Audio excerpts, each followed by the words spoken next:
J'invite là la troisième session. Sasha, tu es là Sasha ou tu es parti? Sasha, Rim, Niki, Bولين, السهيلي pour la troisième session autour de l'intelligence artificielle. Voilà. Tiens, je te donne le... Merci beaucoup. Merci beaucoup pour l'accueil, Faiz. Pendant le temps que les gens s'assoient, je vais juste faire un exercice d'intelligence collective avec mon sac à dos. À l'UNESCO, on est toujours prête pour aller hors siège, on est mobile. Donc, tout le monde a mangé, on n'a pas encore eu le magnifique café marocain et on va prendre 2 secondes entre ces 2 sessions. Je demande que tout le monde se lève. Tout le monde.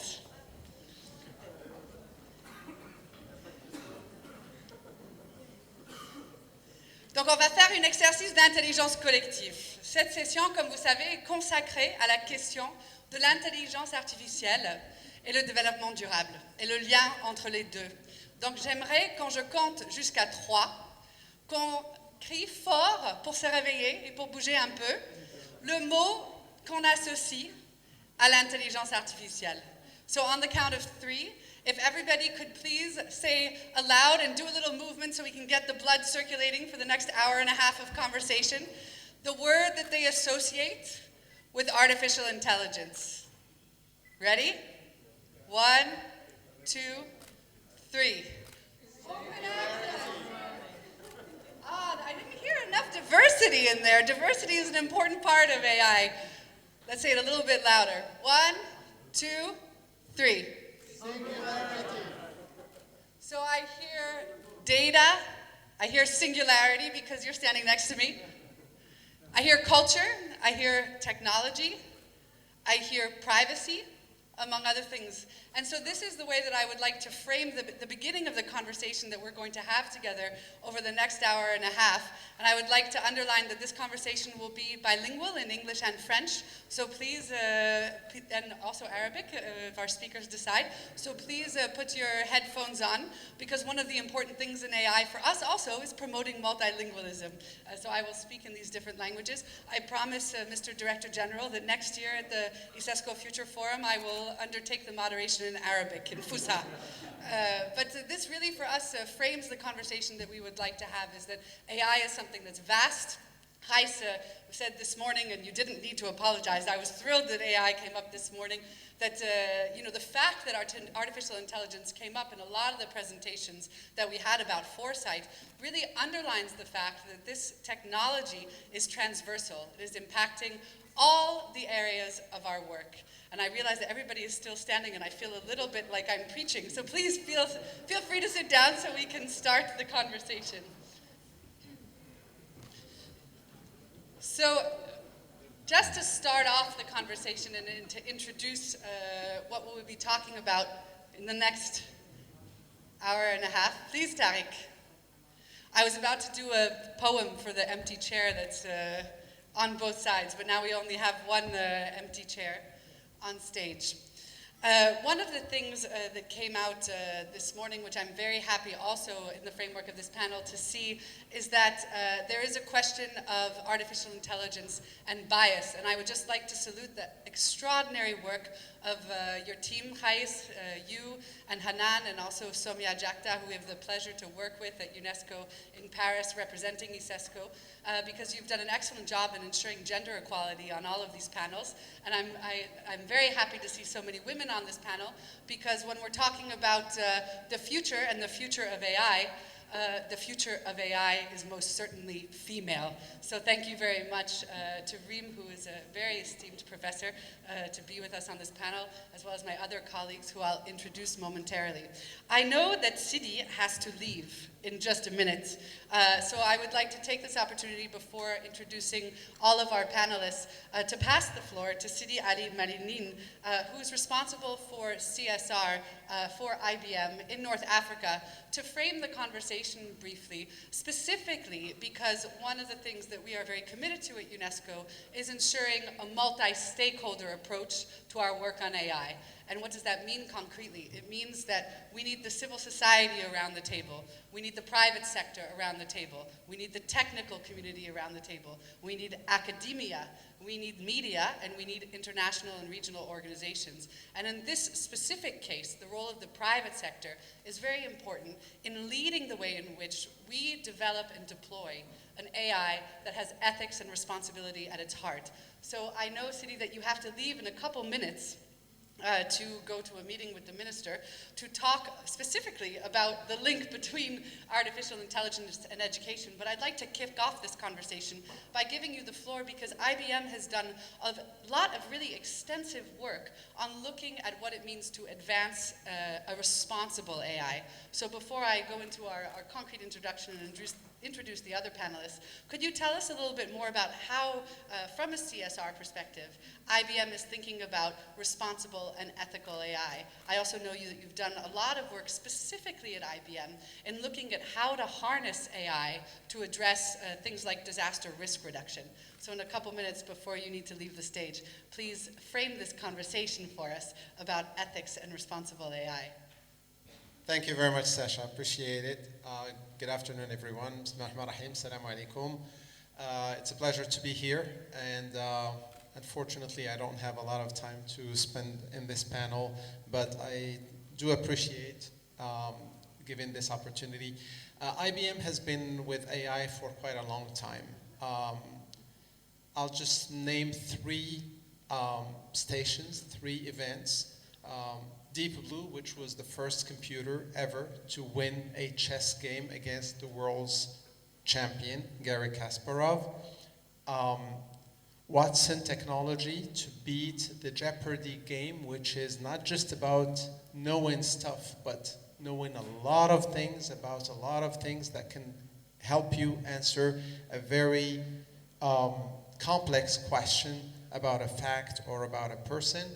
And last but not least, just last year, something called Project Debater, which I would portray as maybe the culmination of a lot of artificial intelligence in managing knowledge and in mimicking human behavior, human thinking, in having a computer debate against a human on a topic that for which there was no preparation whatsoever. So yes, AI is there, AI is very promising, but AI gets also scary at some point, where when you start thinking about all the advances in technology and all the problems that could come with that, if it's not used in an ethical way, it becomes scary.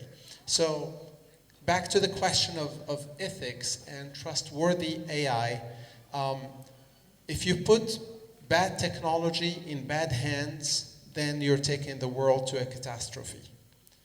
Technology needs to be in good hands, and that's why our motto is IBM Good Tech, trying to promote good technology, put the right technology in the right hands. Now, what do we mean by ethical AI? It's going to be AI used for things that we humans consider to be ethical. But also, when we mention trustworthy AI, we want to be sure that we can trace it, we can explain it, and we can reverse it. These are tenets, these are pillars on which we build trustworthy AI and we build ethical AI. Does that solve all the problems of the world? Of course not. It solves some, but it creates others. Now, to focus on the CSR part, of course, AI has been instrumental in solving many, many problems related to education, related to, if you look at all the SDGs, and in this room a couple of years ago, I gave a talk about AI and SDGs, and we took every one of those 17 SDGs and we looked at how AI can give a solution to maybe the problem, all of it, or part of it.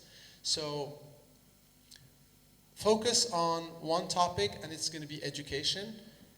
Education today improves a lot thanks to AI and thanks to many technologies that AI is using. when you consider natural language processing, the tremendous advances that happened in that, making it easy for people to listen to a lecture or watch a talk in a language and understand it live in their own language, that's pretty big. It's tremendous.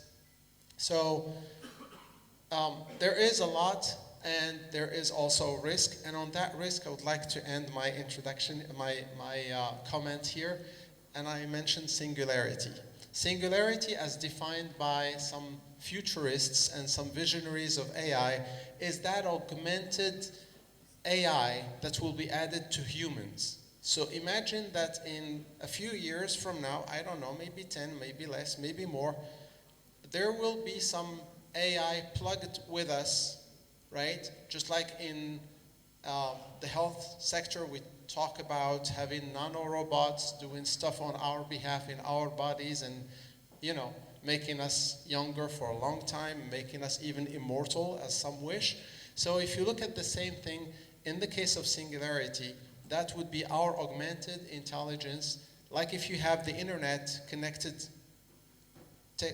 automatically to your brain, and you have all the answers, and you have all the computational power to solve big problems as humans. Something quite unimaginable now, but most likely to happen in the near future. Sasha, thank you very much.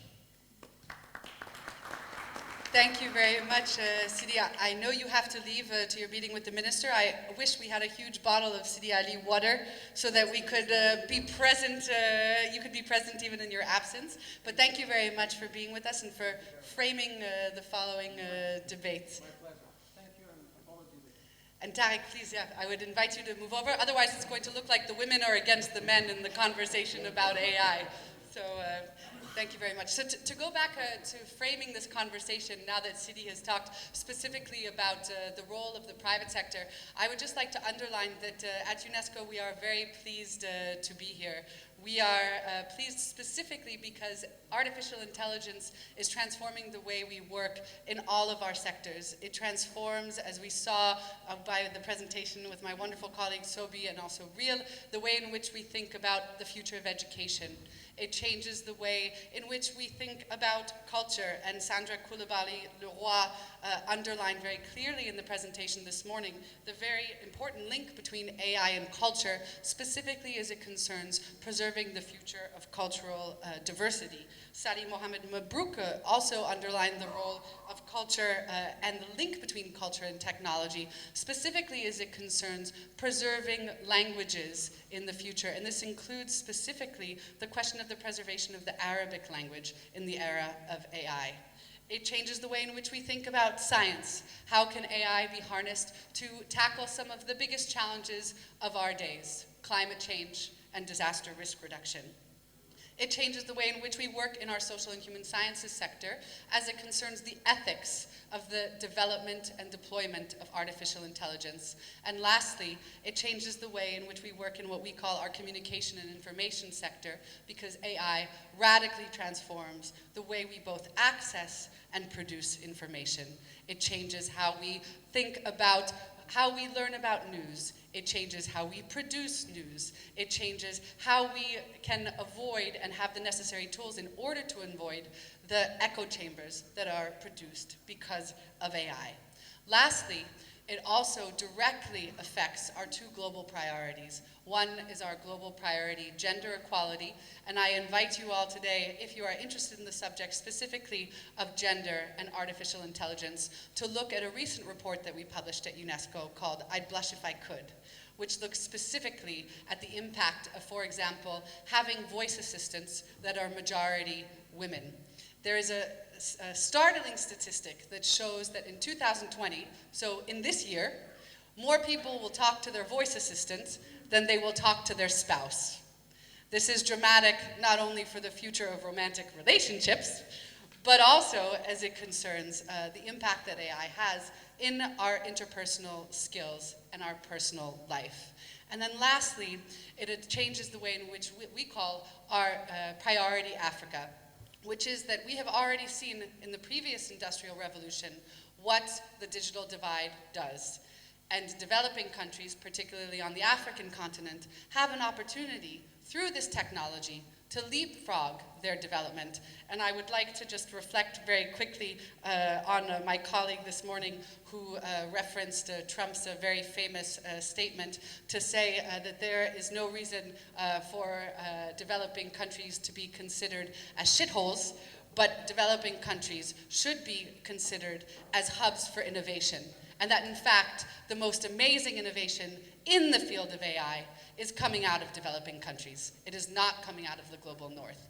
And so this is an incredible opportunity to not only harness AI for sustainable development in these developing countries, but also to position countries like Morocco, like Tunisia, like Ghana, like Kenya, as leaders in the field of the innovation ecosystem. And I would just very quickly like to salute the former Minister of Education of Burkina Faso, who I know is also in the room, who has done a lot of work specifically in this field, in looking at the link between education and technology and sustainable development.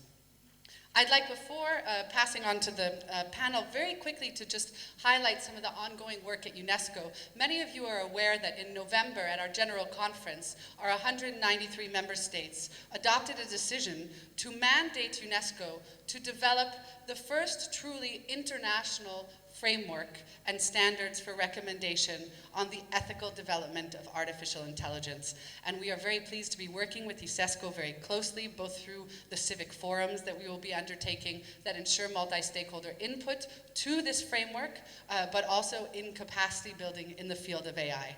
One of the things that we've noticed in talking about artificial intelligence when I go to conferences, in the beginning of these conferences, 90% of the people are on their telephone Googling what artificial intelligence is. Don't worry, it doesn't mean you're stupid. What it does mean is that there is a huge challenge as it concerns building literacy and capacity in the field of artificial intelligence. Because how can we engage with a subject that the majority of us who aren't computer scientists do not understand? Don't worry. This is a conversation that is happening at the highest levels in the UN, at the OECD, at the European Commission, in the AU Working Group on AI, to say concretely, when we're talking about AI, what are the parameters of what we're talking about? And so this is really a very serious priority for us that we look forward to working with Eisesco on, is the capacity building in AI literacy. And in this regard, UNESCO has what we call a Rome approach to the development of this framework, which is that everything related to AI, and this is how I would like to frame the conversation that we're just about to have, should be rights-based, it should be open, because there's an undeniable link between open access, open data, and data commons in the future of AI. It should be accessible, and it should be multi-stakeholder. So there, I would like to frame the conversation based on that. And specifically, in the next hour and a couple minutes, we will be looking at how concretely AI can be harnessed for sustainable development, what existing divides exist within the AI ecosystem, for example, bias in gender equality, that should be addressed through public advocacy and programs, and what are the role of the different stakeholder groups that I'm very happy to have with us today in addressing these challenges and making sure that AI is harnessed for sustainable development. So now I'm very pleased, after that introduction, to introduce these wonderful panelists who are doing great work in their respective stakeholder fields to make sure that AI is developed in an ethical and responsible way and contributes to social good. First, I have Mohamed Hedi Shidi, who is the Director of Legal Affairs at Eisesco. I have Tariq Hilali, who is in charge of entrepreneurship in Africa for Microsoft. Thank you very much for being with us. We have Faiz, who is a professor at IHEC in Carthage, and who has a PhD in artificial intelligence. I think you were telling me this morning you got this PhD 20 years ago? Which is before the field of AI was actually in full force. So not only are you a brilliant professor, but you are also setting the groundwork for the generations of people who have come after you to do research in this field in the Maghreb. We have Bouline, who is the coordinator at Agora Lab, And we have Niki Ílliadis, who is a senior researcher in public policy on AI and chief of project at the Future Society, which is a global think tank looking at the future of AI governance. So I would like to start and kick off this panel with let's say, a provocative question to all of you, starting with Tarek, which are, in your view, what are some of the challenges and opportunities faced in order to harness AI for sustainable development? So, good afternoon. Thank you so much, Sasha, for this panel, and thank you for the nice question. So, as Microsoft, our mission is to basically empower every person and every organization on the planet to achieve more. So, if you see this mission, like there is 3 amazing words that I personally like. I'm a big fan, if I can describe it this way. There is organization, there is person, and there is planet. So it's really connected and really powerful words, because basically there is no home. Our home today, it's our planet. Anything that we need to achieve is relatable to our existence first. So this is where like a lot of thinking and a lot of people, a lot of research people at Microsoft were thinking what is the best thing that we can provide to our planet in a way to align with the sustainable development models, what kind of framework we can develop, and what we want to achieve for the next 40 or 15 years. Like all the numbers, like from now to 2015, like we'll be around 9 to 10 billion in this planet. So that number was really impactful from our side. So we decided to like build new engines and focus on 3 pillars to drive AI for Earth. We call it the AI for Earth initiative. So basically the main focus is around, first thing, it's biodiversity. So for us, how we can engage technology to drive biodiversity in a means to protect like spaces from extinction. So this is how technology can do that. So that was the first pillar. Then the second part, it's more about the climatic change. Again, we are everywhere. Technology is everywhere. Data is everywhere. Sensors is everywhere. But we still have a lot of challenges. How we can bring connectivity to the right places. How we can make sure that the quantity of data that we have will have access to computing, for example. Do we have the right computing capacity to deal with this data? Then, of course, food safety. So, and when we talk about food safety for us, it's agriculture. So how we can empower farmers, how we can provide the right technology again to make sure that they have access to the right data that will help them to produce more and to feed the planet. So basically this is one of the examples we'll be talking about later on, I believe. Then we have, of course, water. So there is no agriculture without water. What kind of technology we can provide? And what is the best scenarios that Microsoft and Microsoft research team can provide to support the water security? I like to call it like that. It's water security, in fact. So for us, this is the 4 pillars that drive the AI for Earth initiative. We will be talking about more details later on with Sasha. So my role today, it's to look after the African continent. So my mission is to look after people who got this brilliant idea to wake up in the morning, to start a startup, to impact our lives for the future. So, and this is it would be really a good opportunity to share later on with you on details. What is the impact? What is the stories that we have? Because basically Africa is not disconnected, absolutely not. Maybe we are not in the same line from a country development, which is normal, I believe. But from a technology perspective at Microsoft, we have a lot of good stories coming. So I would love to share that later on during the panel. So I'm not taking more time. Thank you. Thank you very much, Tariq, for starting off the conversation with very concrete use cases as it concerns how AI can be harnessed for sustainable development. Mohammed, I will come back to you. We will pass the floor to some of the women experts on AI, and I would like now to pass the floor to Reem. Reem, in your experience, both as a professor and also as a researcher, what are some of the main challenges and opportunities currently that we face in order to harness AI for sustainable development? Merci. Merci Sasha. Donc, tout d'abord, je suis honorée de faire partie de ce panel et je remercie Presse pour l'invitation. Donc, c'est vrai que ça fait une vingtaine d'années que j'ai travaillé, j'ai fait mon doctorat en intelligence artificielle. À cette époque, on parlait très peu d'intelligence artificielle, de systèmes experts, on n'accordait pas beaucoup d'importance. Mais j'ai continué quand même à développer la recherche et j'ai eu beaucoup de doctorants, une vingtaine de docteurs aujourd'hui, dont notamment une majorité de filles en fait, qui ont fait le doctorat en intelligence artificielle. Et donc les défis pour moi, essentiellement sur deux grands axes, l'enseignement et la recherche. Donc par rapport à l'enseignement, c'est vraiment rendre l'intelligence artificielle quelque chose de transversal. Ça veut dire démarrer dès le départ, démarrer même au niveau du lycée, commence à introduire, sensibiliser les jeunes, parce qu'on voit des adolescents, des jeunes qui sont vraiment avides de cette... ils veulent apprendre, ils veulent comprendre. Il faut faire une simple vulgarisation. L'exemple de tout à l'heure, quand on a montré les robots, etc., c'est vrai que l'éducation aujourd'hui, il faut remodeler la société ou l'enseignement de manière à ce que les jeunes commencent à comprendre simplement l'intelligence, à quoi elle sert, qu'est-ce qu'elle va me rajouter. Et après l'idée, c'est d'augmenter leurs compétences, leurs performances en allant à l'université. Parce que jusque-là, aujourd'hui, on est dans la recherche. Le volet recherche, c'est vrai que banaliser ou vulgariser, plutôt simplifier l'utilisation de l'IA, dire qu'aujourd'hui, je peux faire de la recherche, mais je ne suis pas déconnectée du monde de la recherche, je peux travailler sur des choses appliquées. Donc on a fait des expériences, on a fait des entreprises. C'est vrai qu'en Tunisie, c'est un pays émergent où on a la demande aujourd'hui. Il y a une vision il y a un intérêt vers l'intelligence artificielle.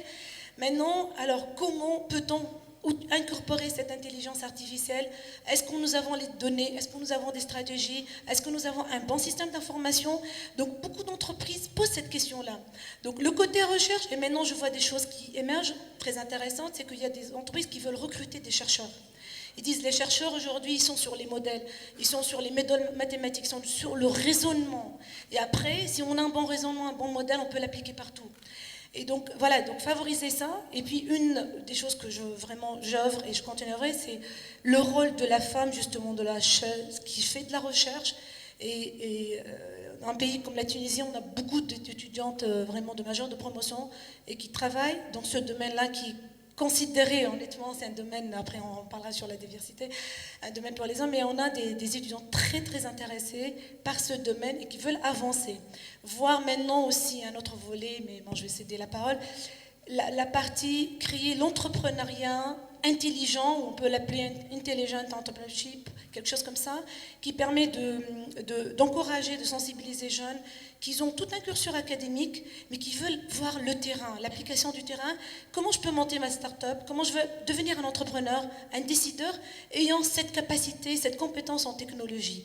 Donc l'idée finalement de réduire le gap numérique, d'aller. Et je compte beaucoup sur ces jeunes-là qui quand même, qui nous impressionnent et qui arrivent quand même à s'aligner par rapport à cette évolution qui est très rapide, honnêtement. Donc parce qu'on est même là, on est dans l'âge. Grâce à Presse, commence à m'intéresser à la prospective, on voit des choses qu'on imagine l'évolution de l'IA dans 20 ans, finalement dans 5 ans. Ce n'est pas forcément les 20 ans. Donc vraiment, ça va très très vite.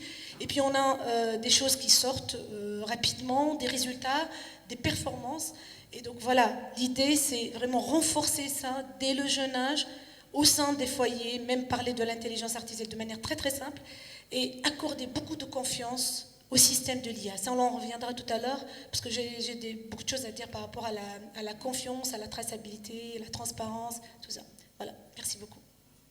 Merci beaucoup, Rim, pour cet aperçu très complet. J'étais très interpellée par ce que vous avez dit sur cette question de l'entrepreneuriat intelligent, le besoin d'avoir justement les compétences d'entrepreneuriat, et on en reviendra avec des questions qu'on va poser tout à l'heure à Tariq, le lien entre le développement de l'entrepreneuriat, la création de l'emploi pour justement s'adresser à le défi de l'emploi des jeunes et la promesse de l'intelligence artificielle. Et vous avez également souligné quelque chose que je trouve absolument essentiel, que Paola Forteza, qui est à l'Assemblée en France, a dit, que je trouve très pertinent, c'est que juste parce que c'est techniquement faisable, ça ne veut pas dire qu'on devrait le faire.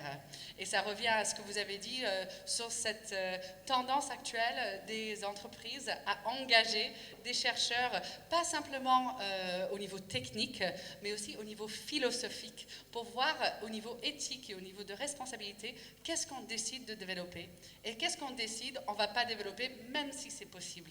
Et ça, on reviendra pendant cette panel à plusieurs reprises. Donc, Pauline, à votre avis, quels sont les défis et opportunités reliés à l'IA pour le développement durable?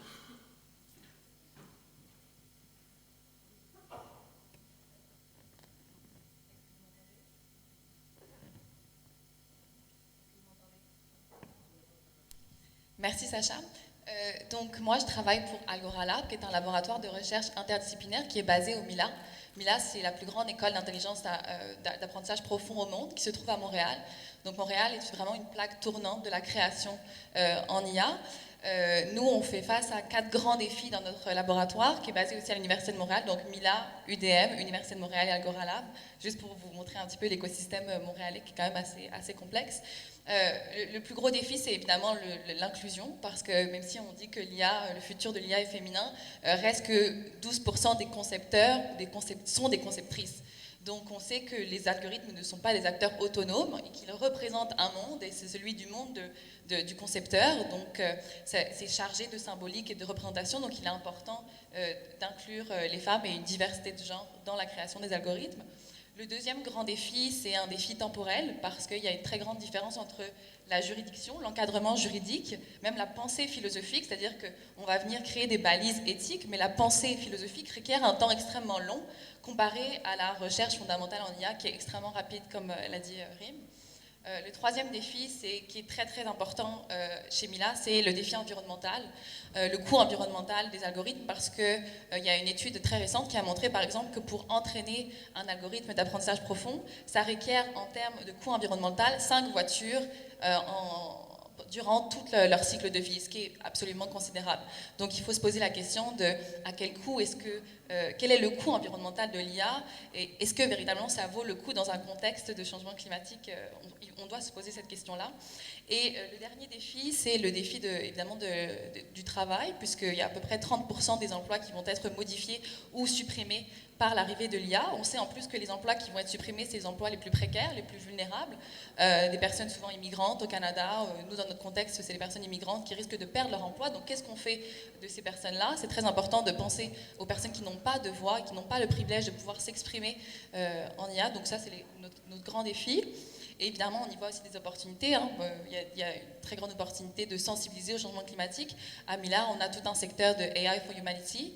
On a notre chercheuse Sasha qui a mis en place un site dans lequel vous pouvez inscrire votre adresse et voir quels seraient les dégâts dans votre adresse en 2080. Donc ça permet de sensibiliser les individus, citoyens et citoyennes au changement climatique. Il y a aussi, bien sûr, un enjeu de langue et de transfert, disons, entre les communautés, parce que bon, l'IA permet un certain nombre de transferts aussi qui sont très importants. Donc c'est ça. Thank you, Pauline, for highlighting a very important link between climate change and AI, because a lot of the conversations that we often have are about how AI can be harnessed as a technology to address climate change and disaster risk reduction, but there is indeed a very serious environmental impact in the deployment of the technology. You also underlined this challenge of the fact that AI will change the work of tomorrow, and a lot of the jobs that we have today will no longer exist. And I'd like to make the link to my colleague Riel's Future Literacy's intervention just before, saying that a lot of the jobs of tomorrow do not yet exist, in fact, and that this is where imagination and entrepreneurship play a very crucial role, and why we must, at UNESCO, but also at ISESCO and with all of our partners, ensure that the link between the development of artificial intelligence and emerging technology and the development of future literacy skills and entrepreneurial skills are linked, that this is an exercise that's absolutely crucial in collective intelligence in order for us to co-create the jobs of tomorrow in a conscious way. Niki, In your opinion, what are some of the major opportunities and challenges in harnessing AI for sustainable development?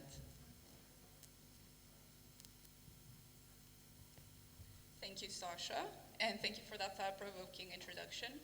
So when we have conversations around AI, I like to emphasize the fact that artificial intelligence is a tool.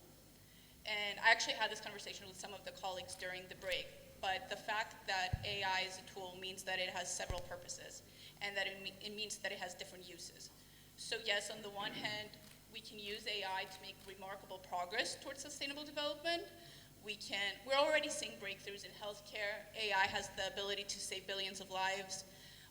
We talked in the earlier panel about the magic it can produce for education. So the fact that now we have the ability to bring quality education to remote areas of the world that previously didn't have it.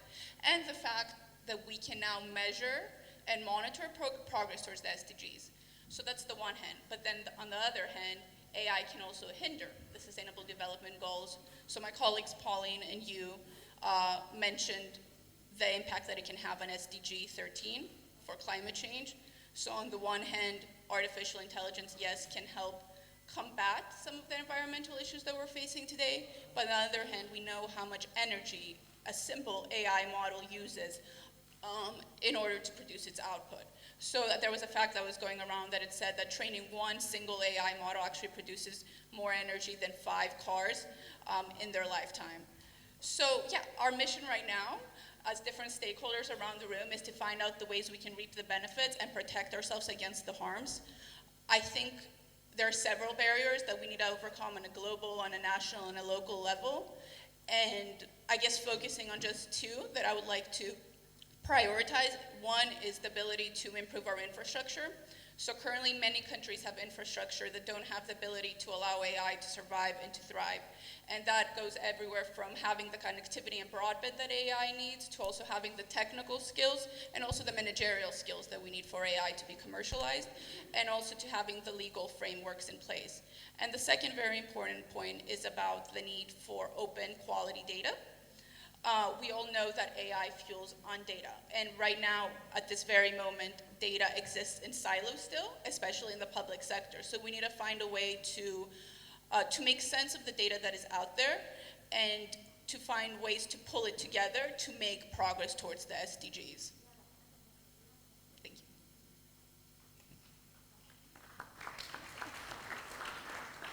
Thank you very much, Niki, for highlighting the challenge of data in silos. And I know we will speak a little bit later about the great work that the Future Society is doing on AI Commons and Global Data Commons. And this is one of the ways to make sure that through open access to data, we ensure an inclusive development of artificial intelligence.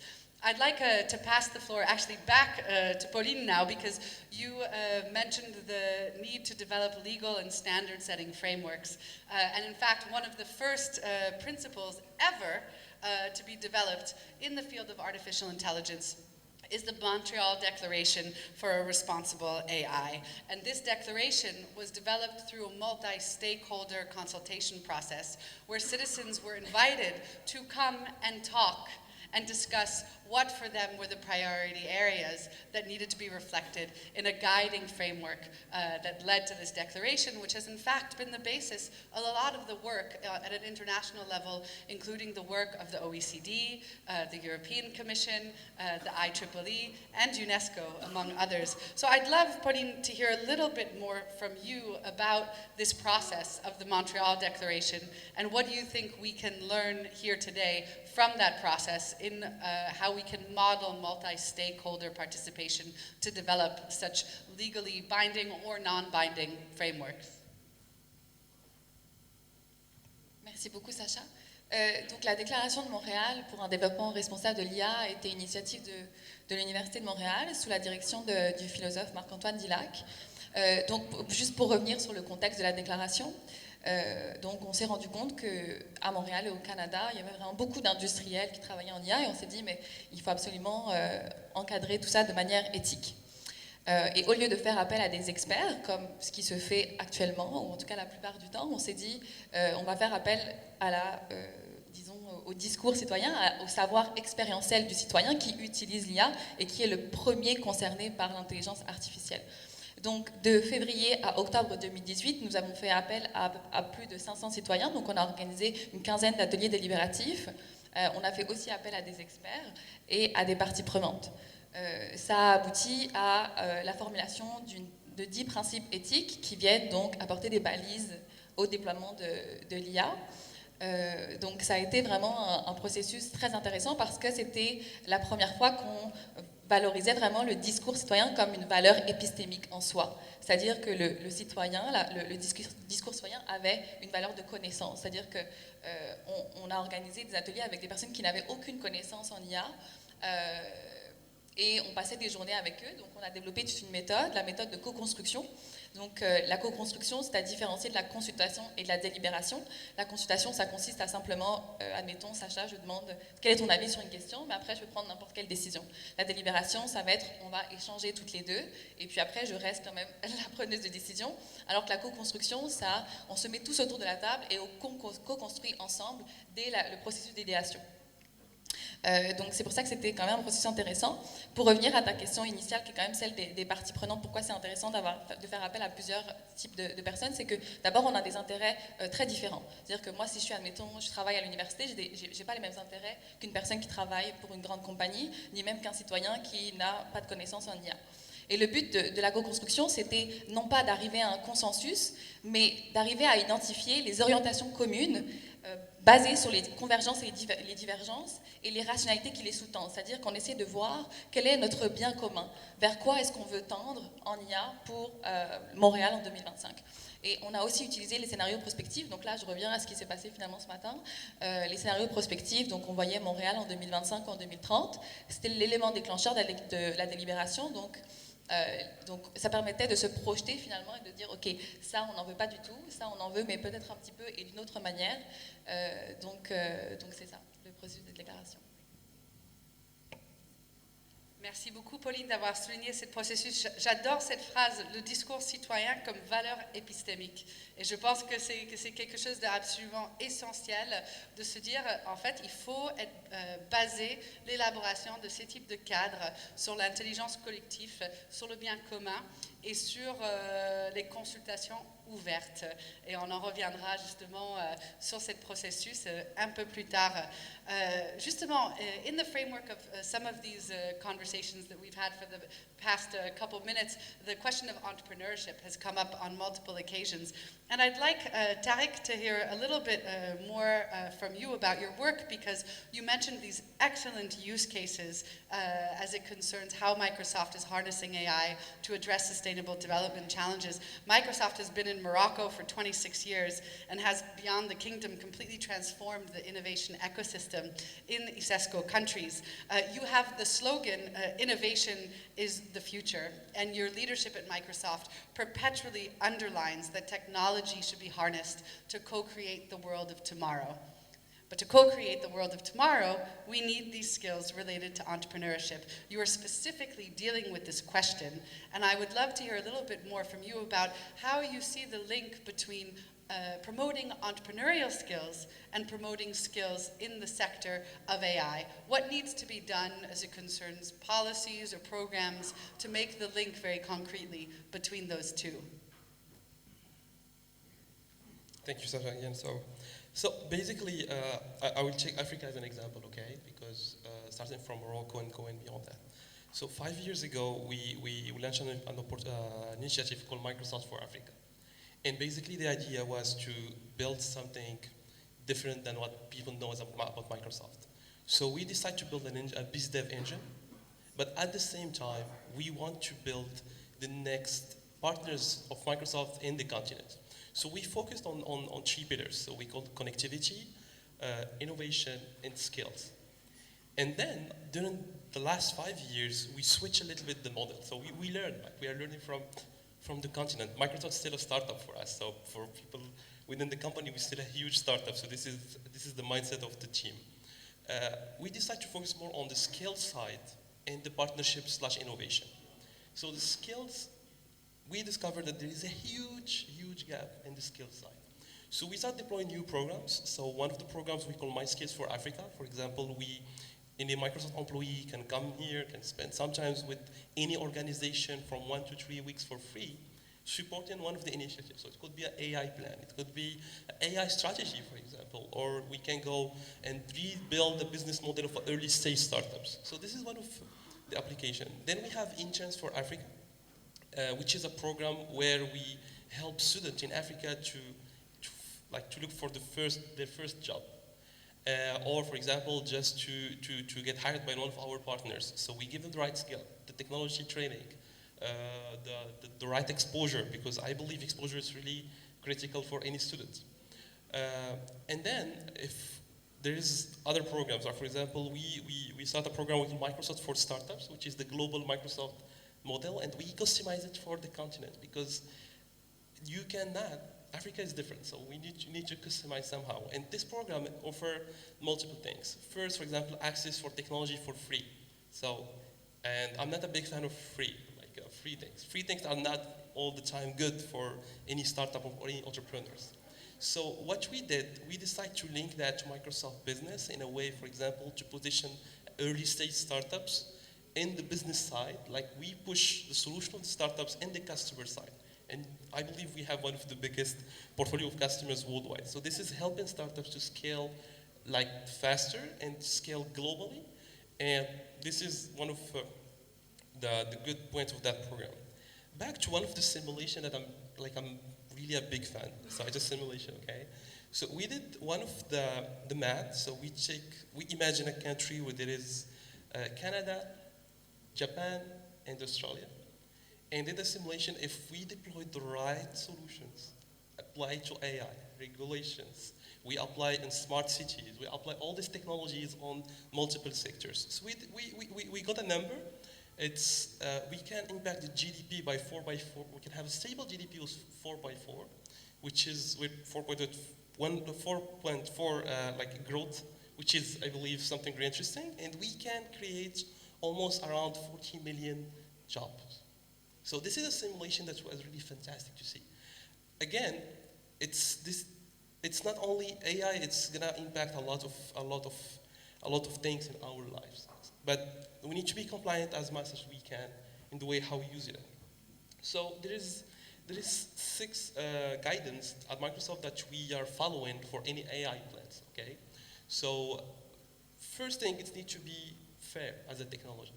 It needs to be a technology where it could be accessible to everyone. Accessibility is important, but fair let's imagine that we have a company that use AI to hire people, or for example, AI to support any for example, someone who is looking for a loan from a bank.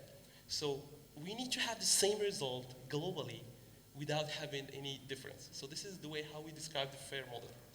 Then safety and security. It needs to be safe and secure.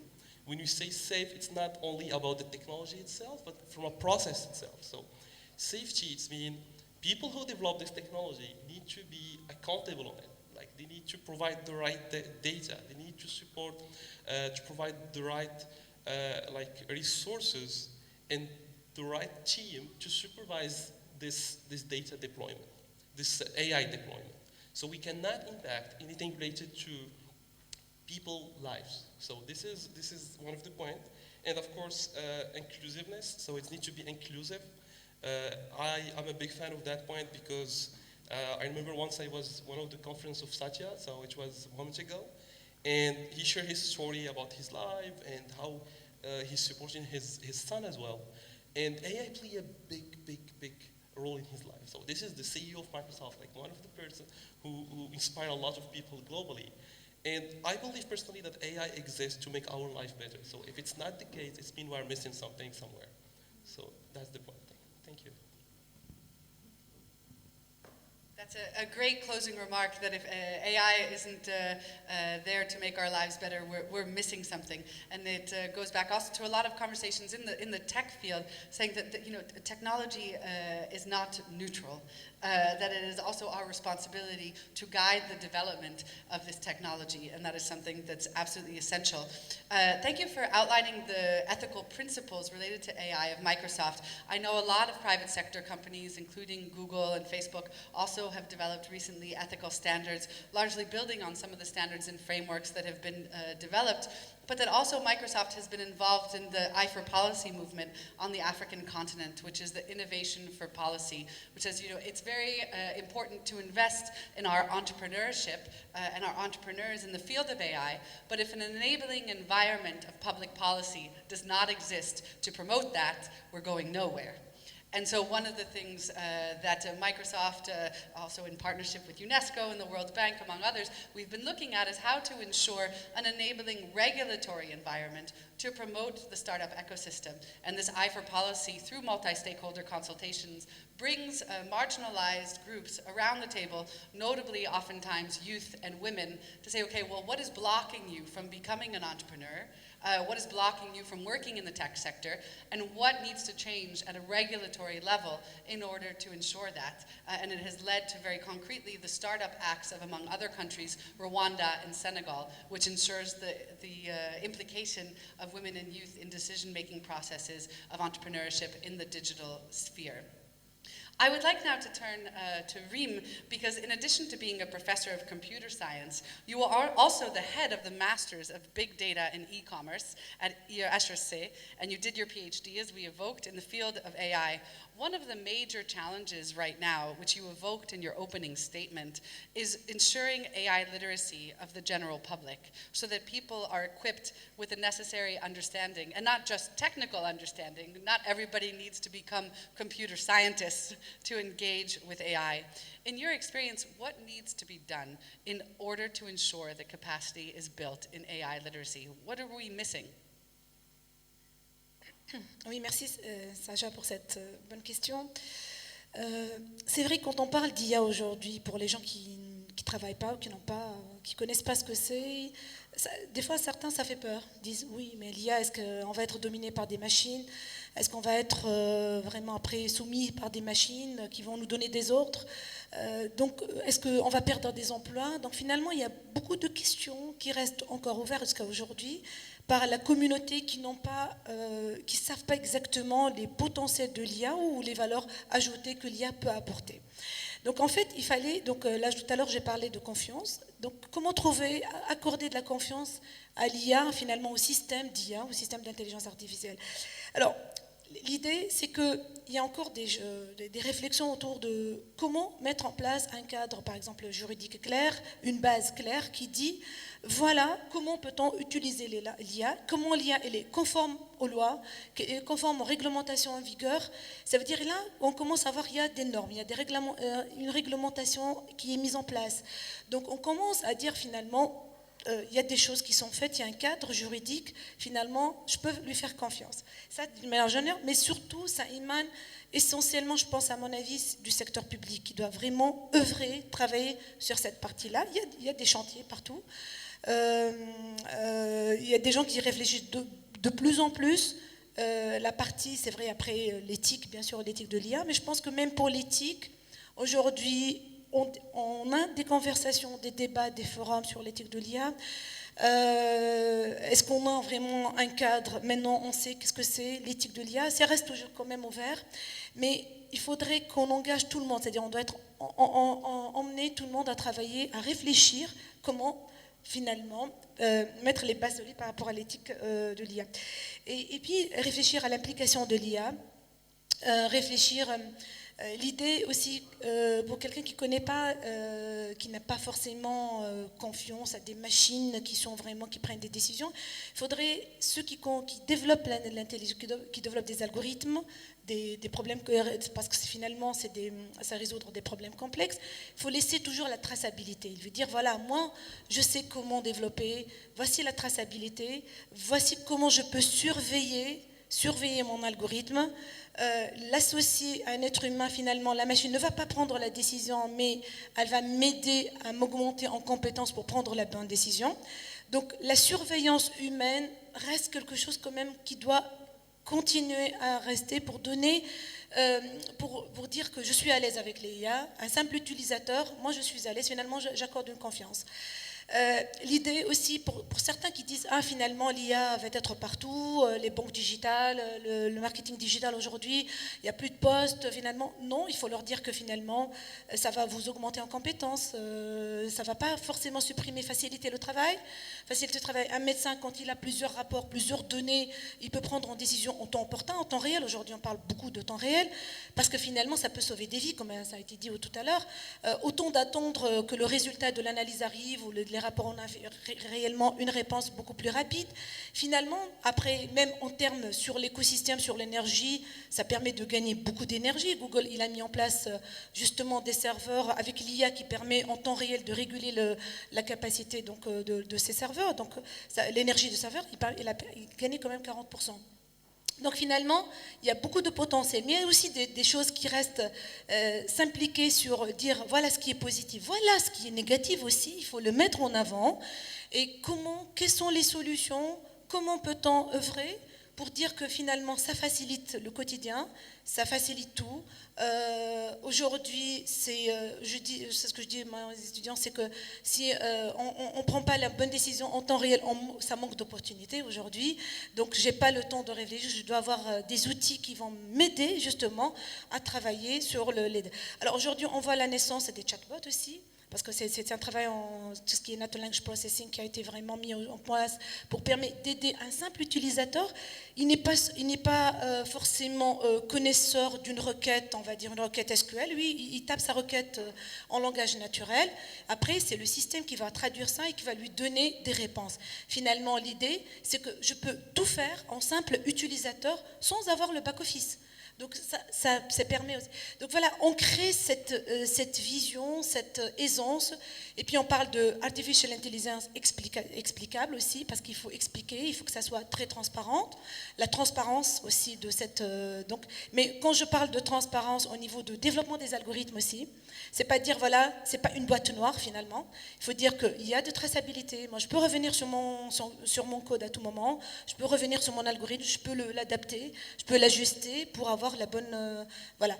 Donc, en gros, en résumé, c'est cette capacité de renforcer, de dire finalement, on est familier avec. Il faut être familier aussi. On va devenir familier avec l'intelligence artificielle par une simple... associer tout le monde à réfléchir ensemble et les associer aussi à dire voilà, il y a des textes, il y a des choses qui sont là, il y a une surveillance humaine, parce que la peur, c'est lorsque deux machines parce qu'il y a des exemples qui disent du moment où il y a deux machines qui communiquent ensemble avec un code qu'on n'arrive pas à résoudre, là c'est un grand problème. Oui, je dis c'est un grand problème, il y a toujours la faculté, parce que la machine a été conçue par un être humain, et finalement l'être humain il peut à tout moment revenir sur la machine, et il y a toujours cette partie de contrôler cette machine, même si, mais je ne vais pas entrer dans les termes techniques, parce qu'en fait on parle aussi d'algorithmes d'inférence, ce sont des algorithmes qui génèrent de nouveaux algorithmes, et ces algorithmes-là vont générer de nouvelles algorithmes. Donc finalement, ils disent qui va contrôler cette génération de nouveaux algorithmes? Ça, aujourd'hui, qu'est-ce qu'on fait? On crée aussi des codes, on crée des algorithmes qui permettent de contrôler ces algorithmes-là. Voilà. Donc tout est aujourd'hui faisable, et je pense qu'il faut prendre le bon côté, il faut dire moi avec l'IA, je vais augmenter en compétences. Donc voilà, elle va me faciliter la tâche du quotidien.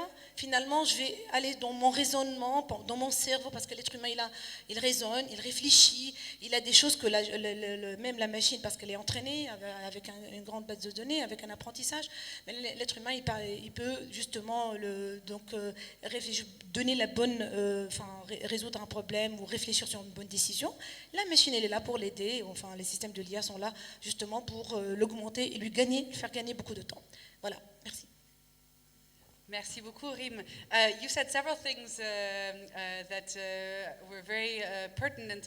The first is this question of the need to reskill and upskill. communities. And this links again back to the presentations of both Sobi and Reels this morning and this afternoon, of the necessity to also cultivate this question of curiosity and perpetual interest in cultivating this part of our imagination of what can be made possible. There's also something that you said in the beginning of your intervention, which really struck me, which is that as human beings, what we don't understand, we fear. And this is a very natural response. And so how to ensure that we understand les enjeux, the stakes of artificial intelligence, so that we can co-create its future together. And then lastly, there's a researcher, François Tadei, who at the UNESCO Global Conference on AI in March of last year, on the margins of Mobile Learning Week, said something that made me think about one of your major points, which is on stage, he said, you know, oftentimes we talk about artificial intelligence, but what we're actually talking about most of the time is human stupidity. And so this question of saying, you know, linking artificial intelligence with human stupidity to say, okay, well, how do we not look at the development of AI to overcompensate our own human stupidity, but actually AI as an opportunity to ensure that we cultivate this curiosity and this desire to be perpetually in lifelong learning. Lastly, you mentioned this question of regulatory frameworks, and in that regard, I'd like to pass the floor to Mohammed Hedi Shili, because as Director of Legal Affairs at Eisesco, you are part of the wonderful and very innovative team that is leading the development and the deepening of the work of Eisesco in the field of AI. In your opinion, what are the main ethical stakes as it concerns the development of AI? And what is the role of international organizations like Eisesco in ensuring a framework for the development and deployment of an ethical and transparent and explainable AI? Merci beaucoup, Sasha, pour cette question très intéressante, parce qu'on a souvent tendance à oublier un petit peu les enjeux juridiques de l'intelligence artificielle. On parle d'éthique, on parle de singularité. Moi, je parlerai plutôt de responsabilité. De responsabilité parce que même la communauté internationale, et plus précisément la communauté des juristes, n'arrive pas à cerner la matière. Cerner la matière parce que c'est important pour les juristes de tracer le contour d'une matière et d'une discipline aussi compliquée que l'intelligence artificielle. Et déjà, les eurodéputés voteront après-demain, donc le 19, une résolution sur un livre blanc de l'intelligence artificielle. Donc, un livre blanc, est-ce que c'est une résolution en bonne et due forme? Est-ce que c'est un règlement? Est-ce qu'elle a le caractère de quelque chose de contraignant? Ça se pose la question parce qu'il y a des divisions.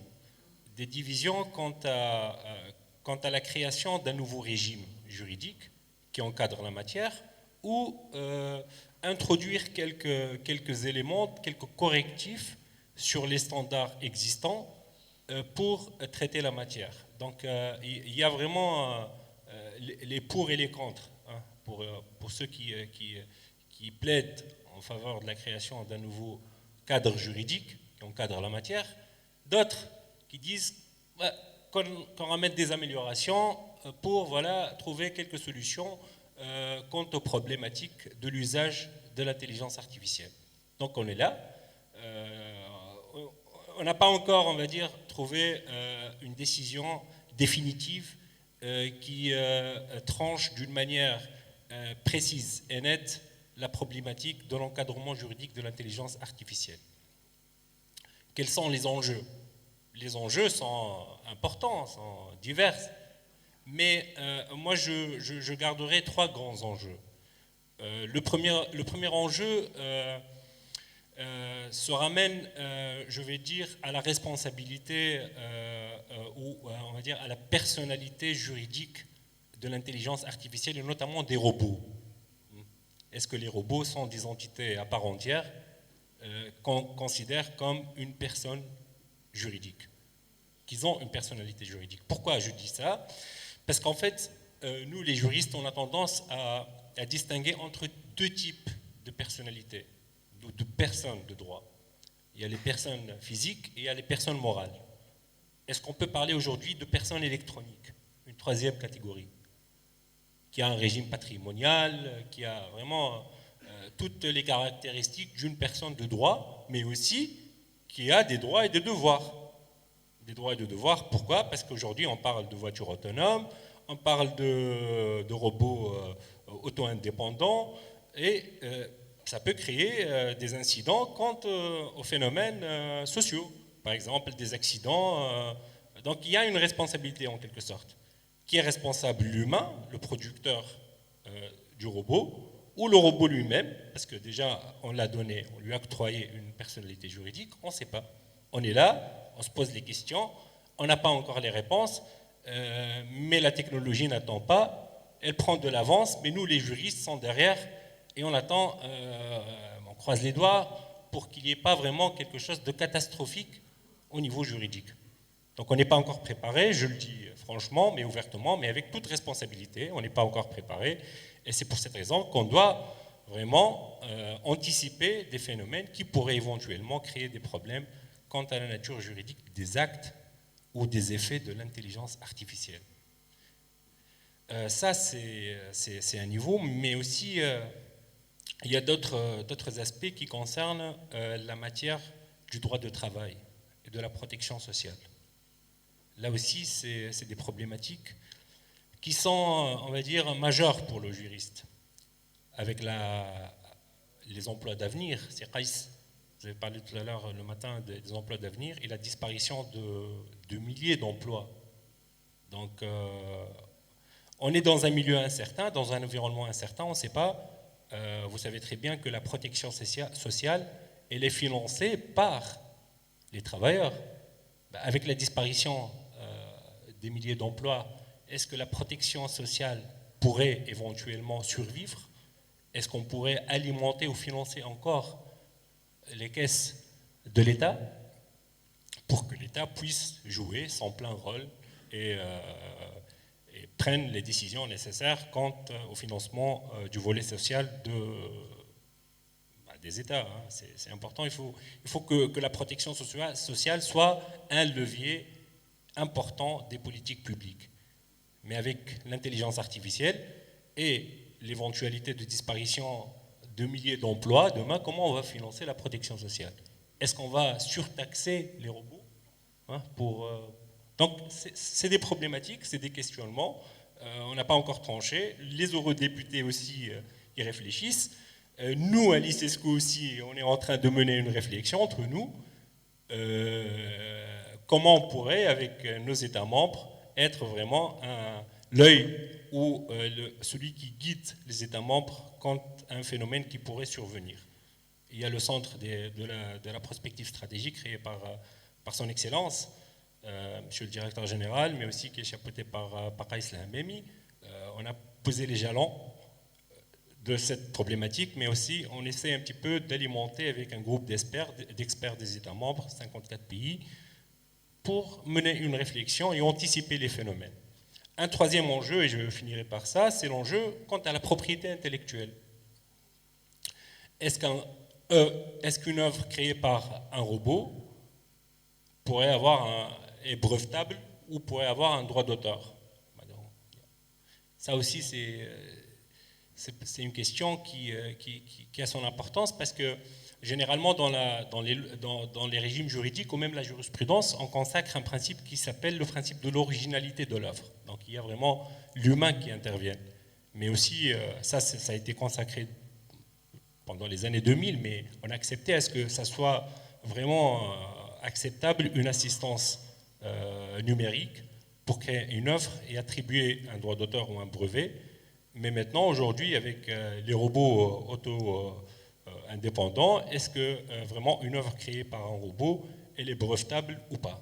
Donc ça aussi, c'est un problème d'ordre juridique, mais aussi très important, qui pousse à réfléchir et qui, pour moi, incite une autre, on va dire, pensée, une autre réflexion qui doit vraiment nous guider vers les bonnes solutions. Je ne sais pas, est-ce qu'on va vers un cadre juridique étoffé, très clair, contraignant, ou des principes, on va dire, principes éthiques au principe de responsabilité de l'intelligence artificielle. Les organisations internationales jouent un rôle crucial en la matière, parce que c'est à eux d'assurer la question de l'harmonie des arsenals juridiques dans l'ensemble des pays membres, mais aussi de consolider et de mutualiser leurs efforts en vue de vraiment, on va dire, guider les États vers un comportement, ou les producteurs vers un comportement éthique et responsable. Merci.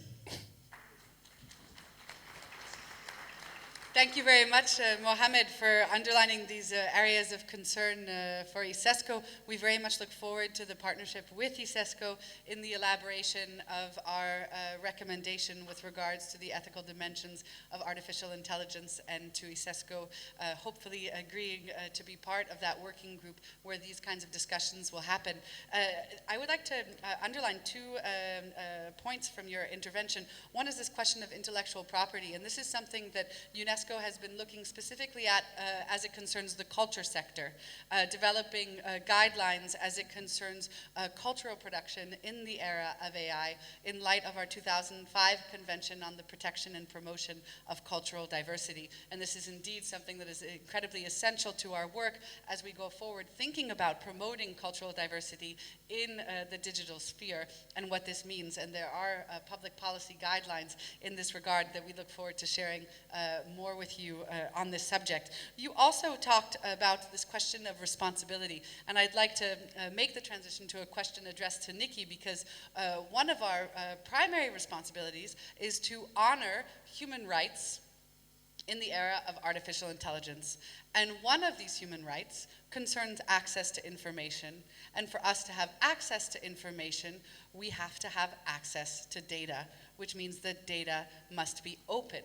And the Future Society, Niki, is specifically looking at the link between open data and the development of artificial intelligence for example, through the AI Commons work, the Global Data Commons, but also the Global Governance on AI Roundtable. So really looking at the necessary regulatory recommendations and frameworks, but also at a programmatic level, ensuring global partnerships at the international, regional, and national levels to make sure that we have access to data so that we can develop AI for the common good. Can you tell us a little bit more about these two initiatives, and concretely how have they informed how you see the link between open data and AI?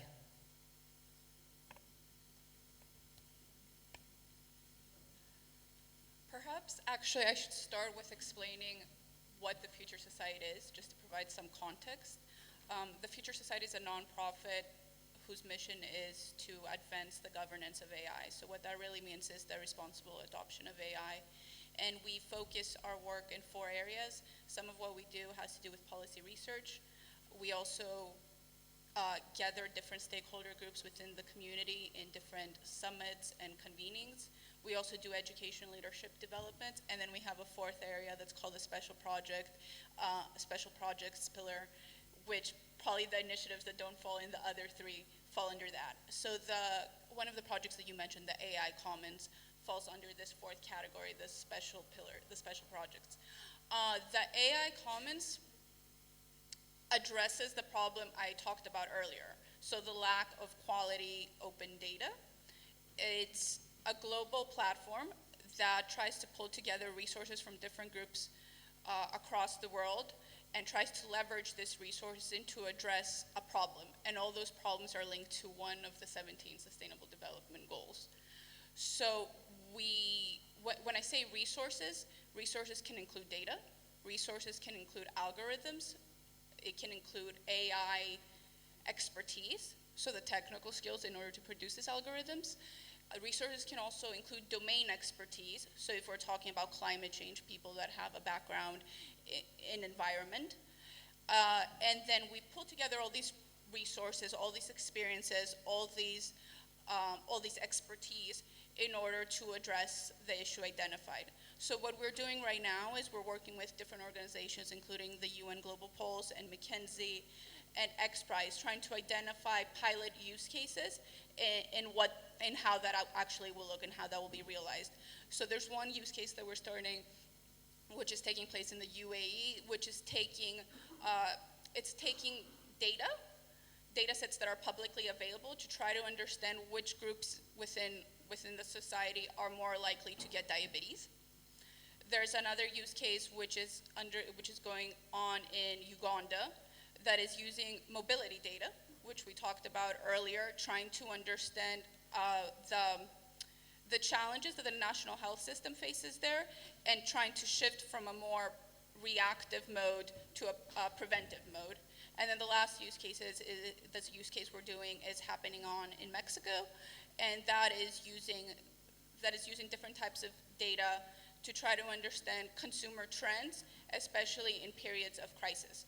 So yeah, this is what's meant to happen as phase 2 of the AI Commons project. Is we want to bridge the data that exists from the private and the public sector and try to scale these applications in order to realize the Sustainable Development Goals. So that was the first project you discussed, Sasha. And the second project has to do with the Global Forum on AI, which is part of the larger World Government Summit, which happens every year in Dubai. So the last one that was held was February 2019, and the next one will take place in November. So November 22nd and 25th are the dates, if you want to pencil them in your diaries. And there we bring, again, stakeholders from around the world that have expertise on different topics of AI, and we share knowledge, we share stories about how we are addressing problems that, again, are linked to the Sustainable Development Goals, and we are directly trying to impact the Sustainable Development Goal number 17, which has to do with building partnerships. And from that, we're trying to get actionable recommendations that will shape policy and will shape decision-making going forward. So it's worth mentioning that all of these projects have to do with collective intelligence and with having really a multi-stakeholder approach, because I think in the core of all these discussions we're having right now is that these issues cannot be solved by one organization alone, and we need to create those platforms for open and healthy dialogue to take place.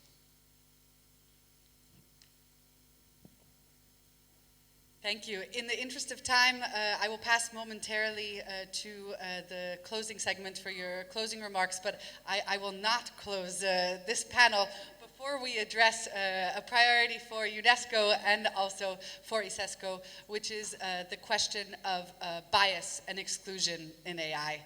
And I would like first to pass the floor to Reem, because at UNESCO, this is one of our primary concerns, is looking at how to address the possibility that AI can reinforce not only existing digital divides between the global north and global south, but also bias for marginalized groups, including women, youth, people with disabilities, indigenous communities, among others. And so I would like very quickly, before passing to the closing segment, to hear first from Reem and Bولين and Niki, and then from Mohammed and Tariq, what could we do in order to ensure that AI addresses bias and doesn't reinforce it? It is an amazing opportunity, this technology, because this technology magnifies the bias that already exists in our society, and it is an opportunity to address it by using technology.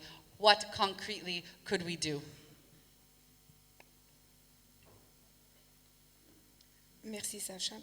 Je pense, oui, c'est une question quand même assez importante, et je pense qu'il y a des réseaux qui commencent à être mis en place, un réseau qui travaille avec l'IA, réseau des femmes en l'IA, la sensibilisation.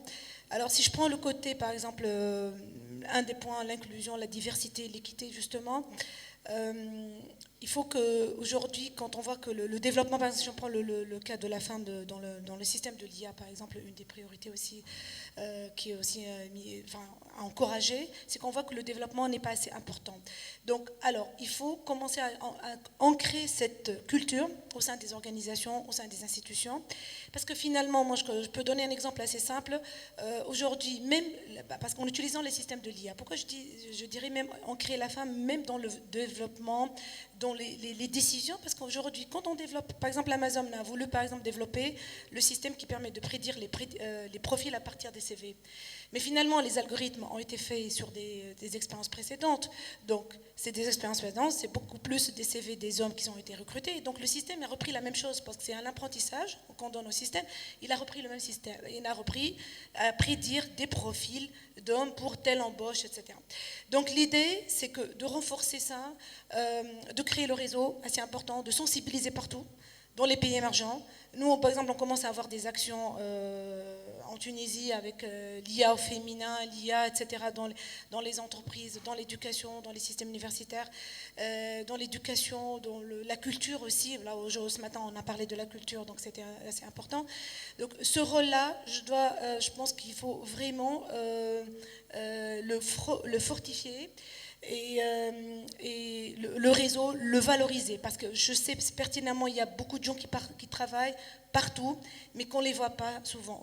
Dernièrement, on a fait intelligence IA avec les femmes, donc là, c'est vrai, bon, on a commencé à comprendre qu'il y a vraiment un pourcentage pas assez élevé, mais quand même assez intéressant, donc de réduire de travailler sur les diversités, et finalement, il n'y a pas, même au niveau langage, la communication internationale aujourd'hui, si on va utiliser les systèmes d'IA qui font parce qu'une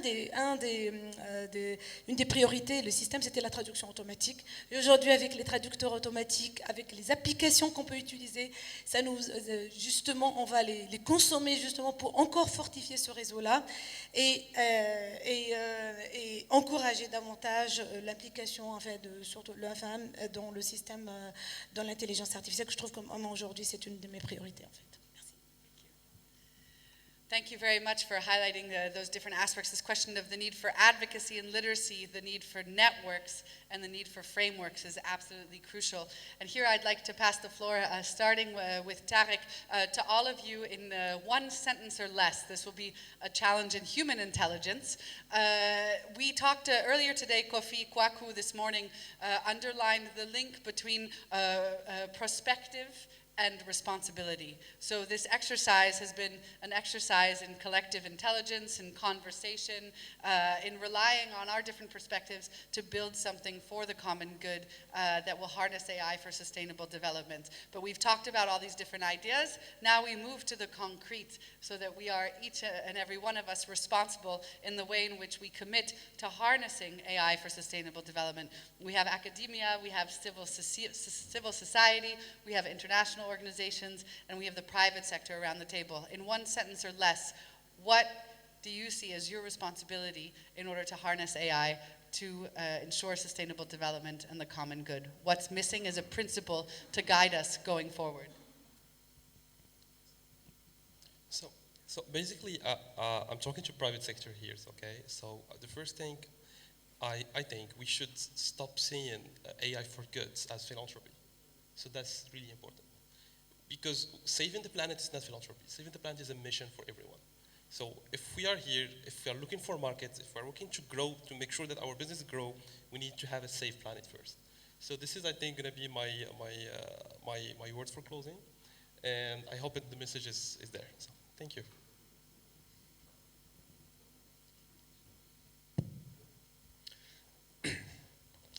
Je clôturerai par un message qui doit être fort pour la communauté AI.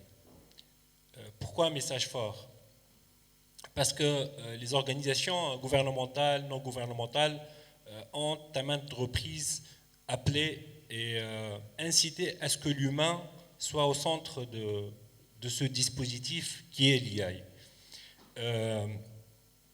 Moi, j'avoue, je suis juriste, mais je le dis franchement, je ne crois pas que le droit ou que l'encadrement juridique soit la solution efficace et pertinente pour placer l'humain au centre du dispositif qui est l'IA. Je le dis parce que le droit ne rapporte jamais des solutions tranchantes ou définitives. Il y a quelque part toujours des entrées, il y a quelque part toujours des failles. Donc, la communauté internationale doit avoir ça dans l'esprit, c'est qu'il faut agir interactivement, il faut agir en toute responsabilité et franchise, il faut mettre tous les enjeux sur la table et mutualiser les efforts, notamment les organisations internationales doivent guider cette action, doivent guider cet engagement en faveur d'une intelligence artificielle digne et responsable. Merci. Merci. Pour ce qui est des actions concrètes, je pense que dans le milieu académique, la première chose à faire, c'est évidemment de descendre au niveau de la pratique, parce que bon, notre travail, c'est avant tout de faire de la recherche, donc de partir de la théorie, d'aller plutôt vers la pratique et de formuler vraiment des recommandations pratiques, sortir de notre tour d'ivoire, arrêter les idées platoniciennes qui vagabondent et vraiment aller au concret. Puis j'aimerais juste revenir sur ce que disait notre consoeur tout à l'heure, Claudia, sur l'intelligence émotionnelle. En effet, l'IA, c'est un système qui simule les fonctions de l'intelligence, mais qui ne simule pas les fonctions émotionnelles de l'intelligence. Donc on a beaucoup à apprendre là-dessus. Donc il faut travailler sur la fonction d'intelligence émotionnelle, intelligence humaine, qui n'est pas simulée dans l'IA. Ça, c'est la deuxième chose. Et puis, dernière chose, juste pour les biais aussi, c'est très important quand même qu'on revienne aussi là-dessus, qu'il faut absolument former plus de jeunes femmes, plus de diversité dans l'IA pour éviter toute forme de biais, surtout dans les modèles prédictifs dans la justice. C'est ce qui est le plus problématique, en tout cas, c'est les modèles prédictifs dans des contextes de justice. On sait à quel point ça a des conséquences terribles sur la population, surtout qu'on se base sur des actions passées. Donc, quand on parle de futur, c'est important de ne pas recommettre des erreurs passées. Donc, what I want to stress is the important role of the civil society. So the important role of the civil society all the way from the development of artificial intelligence to its deployment. And I think people could really serve as that missing puzzle piece in making sure that policymakers, making sure businesses are accountable. And that's what we need at the moment. Thank you for all of your input. Going back to the kind of three-pronged approach between advocacy, networks, and frameworks, you all underlined very important ethical aspects of that work, and also underlined that a legal framework is not enough. And for us at UNESCO, one of the most interesting opportunities in the development of standard setting in the field of artificial intelligence is that the top-down approach to public policy development can no longer exist. That it needs to be informed by use cases and by practice on the ground, that it needs to be a bottom-up approach based on realities on the ground, because a legal framework without implementation is not useful, that there are incredible policies that have been developed for digital transformation that are not implemented. So if we start from the ground up, based on these use cases and based on multi-stakeholder processes, then the likelihood of developing a useful framework that gets all the stakeholders around the table together is much stronger.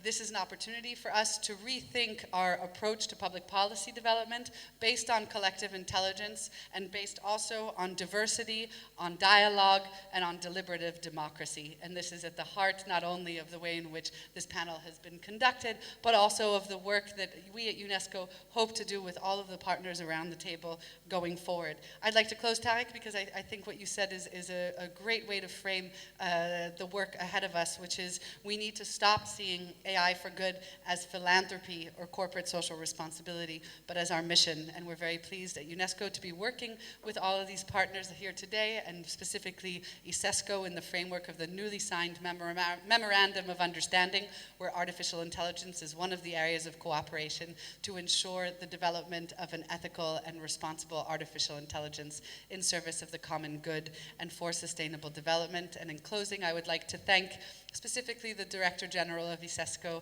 not only for his vision, but also his commitment to international cooperation. You are a visionary leader that puts into practice your thoughts, and we are very pleased also to be working very closely with Kais and with Somia, who have done just an extraordinary job, not only in developing with Hanan this forum, but also in accompanying UNESCO in our reflections and in our work going forward, and we look forward to cooperating with you. So thank you for listening, and we look forward to continuing these dynamic discussions over dinner and over the years to come and beyond. Thank you for your time. And thank you to the panelists for their great input.